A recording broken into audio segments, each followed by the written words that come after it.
À l'origine, elle devait s'appeler Tornado. Finalement, ce sera TNT pour cette mini Benelli 125. Qui a dit que c'était la taille qui comptait ? Mini. Eh oui, me voici sur la Benelli TNT 125. Un petit genre de MSX, on ne peut pas s'empêcher de la comparer. Du coup, on se faufile partout. Franchement, c'est top. Non, le rayon de braquage n'est pas non plus extraordinaire. C'est pas un scooter. Mais c'est tellement léger, c'est tellement bas, tellement facile à prendre en main.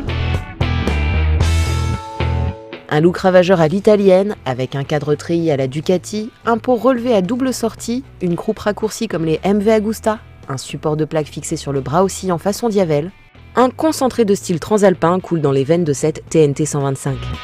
Un éclairage full LED, des étriers de frein et des liserés de jantes rouges relèvent encore le tout. On remarque de jolis détails comme la forme des repose-pieds aux belles platines en alu ou la clé de contact façon automobile. Notez aussi les valves coudées et les warnings et une instrumentation minimaliste mais suffisante et lisible avec contour, 2 tripes partielles et jauge de réservoir.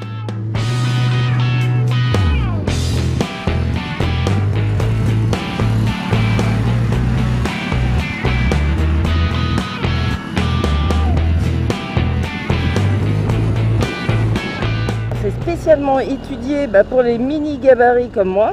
Mais bon, les grands peuvent quand même circuler un petit peu sur la selle. Ils auront les jambes bien repliées en revanche. Moi, je suis très bien, alors là, pas de souci. Du point de vue du confort, c'est plutôt pas mal. En revanche, les suspensions n'ont pas beaucoup de débattement. Alors ça talonne assez vite, à l'avant comme à l'arrière. C'est plutôt souple, mais ça conserve quand même un petit peu de rigueur.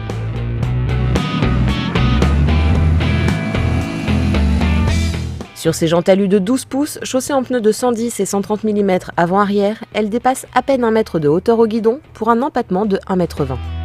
Le tout pesant ses 116 kg, sans les 7 litres du réservoir, avec une selle tout de même perchée à 780 mm et une garde au sol correcte de 160 mm. D'ailleurs, le mono-amortisseur latéral, ici en position la plus souple, est réglable en précontrainte, ce qui n'est pas le cas de la grosse fourche inversée de 41 mm qui suspend le train avant.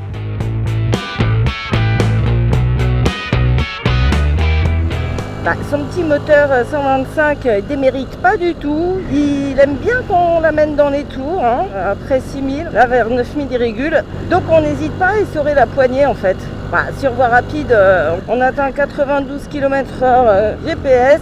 Mais bien sûr là où elle est mieux à son aise, c'est en ville, sur les petites routes. Elle conserve une tenue de cap correcte. On ne va pas non plus lui faire n'importe quoi. Mais globalement, pour son petit gabarit, c'est plutôt pas mal.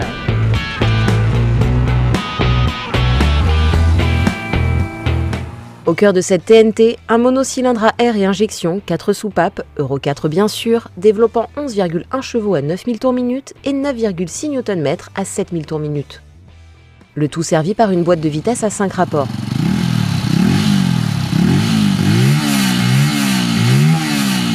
Et pour s'arrêter, un disque avant de 220 mm à étrier 2 pistons, l'arrière affichant 190 mm étrier 1 piston, avec le freinage combiné de rigueur. Les pneus chinois de marque Cordial étaient plutôt corrects sur le sec. On est étonné aussi par la boîte, qui est super souple, ainsi que l'embrayage. Puis on a une sonorité assez sympa, des petites accélérations, il y a de quoi s'amuser. Question freinage, ça bloque assez vite à l'arrière. L'effet sur l'avant vient par la suite. Non, il y a une bonne progressivité pour le poids de la bécane. Pas de problème pour s'arrêter. Un bon point aussi parce qu'il n'y a pas trop de vibrations. En revanche, les rétros, ça aurait pu être mieux. Mais finalement, pas grand chose à reprocher à cette jolie et amusante TNT 125, même pas son prix. À 2 290 €, elle est bien plus accessible que la Honda MSX, certes maintenant dotée de l'ABS, mais affichée à 3 599 €.